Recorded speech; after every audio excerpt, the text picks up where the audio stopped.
श्री गणेशाय नमः। भूम प्रदोष व्रत कथा। प्रदोष व्रत भगवान शिव जी को समर्पित होता है। इस दिन भगवान शिव जी और माता पार्वती जी की पूजा की जाती है।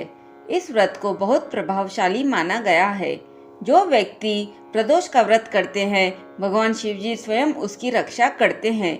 जो प्रदोष व्रत मंगलवार के दिन पड़ता है, उसे मंगल त्रयोदशी प्रदोष व्रत कहते हैं। मंगल ग्रह का एक नाम भूम भी है, इसलिए इसे भूम प्रदोष व्रत भी कहते हैं।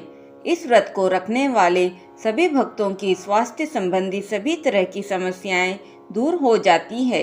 भूम प्रदोष व्रत जीवन में समृद्धि लेकर आता है। इस दिन प्रदोष व्रत विधि पूर्वक रखने से कर्ज से छुटकारा मिल जाता है। एक नगर में एक बुढ़िया माई अपने बेटे के साथ रहती थी। बुढ़िया माई हनुमान जी की परम भक्त थी। नियम से हनुमान जी की पूजा पाठ करती और हर मंगलवार को हनुमान जी का व्रत रखती थी। वह ना तो मंगलवार को मट्टी खोदती, ना ही घर लीपती थी। बूढ़ी माई के बेटे का जन्म मंगलवार को हुआ था, इसलिए उसका नाम मंगलिया रखा था। हनुमान जी उस बुढ़िया माई से बेहद प्रसन्न थे। एक दिन हनुमान जी ने बुढ़िया माई की परीक्षा लेने के लिए मंगलवार के दिन एक साधु का वेश धरकर बुढ़िया माई के घर आए और बोले, है कोई हनुमान भक्त जो मेरी इच्छा को पूर्ण करे। साधु की आवाज सुनकर बूढ़ी माई जल्दी से बाहर आई। उसने साधु को प्रणाम किया और बोली, क्या चाहिए महाराज। इस पर हनुमान जी ने कहा, मैं भूखा हूँ, भोजन बनाऊंगा, तुम मुझे अपना आंगन और चूल्हा लीप कर दे दो।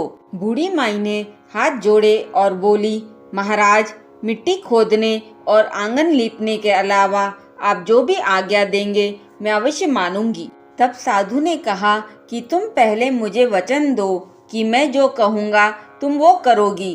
बूढ़ी माई ने वचन दे दिया। तब साधु ने कहा कि इसे धरती पर औंधा लिटा दो, मैं इस पर भोजन बनाऊंगा। यह सुनते ही बूढ़ी माई बहुत परेशान हो गई, लेकिन वह करे भी तो क्या करे, क्योंकि वह साधु को वचन दे चुकी थी। इसलिए उसने मंगलिया को साधु के हवाले कर दिया। पर हनुमान जी की परीक्षा अभी पूरी नहीं हुई थी। उन्होंने बूढ़ी माई को कहा, अब इसकी पीठ पर मुझे आग जलाकर दो, जिस पर मैं भोजन बनाऊंगा। बूढ़ी माई अत्यंत दुखी हो गई और आग जलाकर वह रोती हुई अंदर चली गई। भोजन जब तैयार हो गया, तब साधु ने बूढ़ी माई को फिर बुलाया। वह घर से बाहर आई तो साधु ने कहा कि भोजन बन गया है, अब अपने बेटे को बुलाओ ताकि वह भी भोजन कर ले।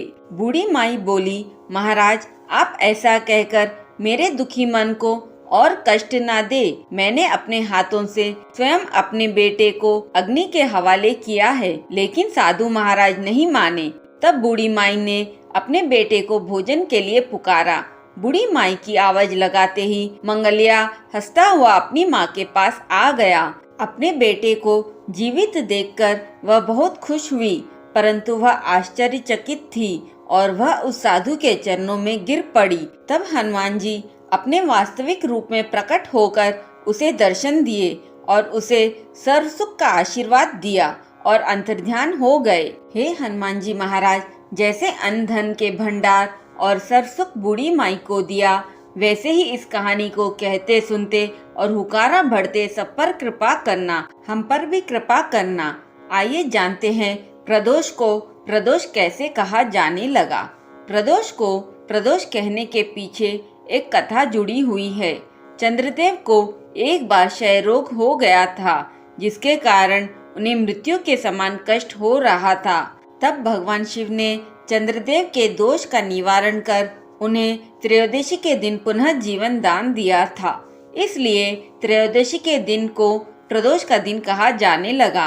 अतः जो भी मनुष्य मंगल प्रदोष व्रत रखते हैं और प्रदोष काल में भगवान शिव जी और माता पार्वती जी की पूजा करते हैं, यह कथा पढ़ते या सुनते हैं, वह सुखपूर्वक और निरोगी होकर अपना पूर्ण जीवन व्यतीत करते हैं। बोलिए महादेव पार्वती जी की जय।